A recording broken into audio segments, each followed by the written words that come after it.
नमस्कार, बी न्यूज मध्ये आपलं स्वागत। मी गायत्री कुलकर्णी। सुरुवातीला एक नजर दिवसभरातील ठळक बातम्यांवर। लाडकी बहीण, शेतकरी कर्जमाफीसह निवडणूक काळात महायुतीने दिलेली सर्व आश्वासनं येत्या 5 वर्षात पूर्ण करू, उपमुख्यमंत्री अजित पवार यांचा दावा। भारत देश हिंदू राष्ट्र बनेल, राज्याच्या राजकारणात मोठा गोंधळ होईल, देशात समान नागरी कायदा येणार। आदमापुरातील संत बाळूमामांच्या भंडारा यात्रेत कृष्णात डोणे महाराजांची भाकणूक।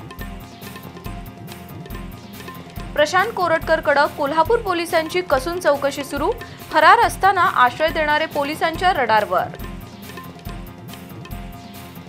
हाय सिक्युरिटी रजिस्ट्रेशन नंबर प्लेटच्या नावाखाली वाहनधारकांची लूट, नंबर प्लेटची गुणवत्ता उच्च दर्जाची हवी, कॉमन मॅन संघटनेची प्रादेशिक परिवहन अधिकाऱ्यांकडे मागणी। आणि हवामानातील बदल आणि वांझ रोगाच्या प्रादुर्भावामुळे कोकण पट्ट्यातील हापूस आंब्यांचं उत्पादन निम्म्यावर येण्याची भीती, आवक घटल्यामुळे आंब्यांच्या दरात तेजी।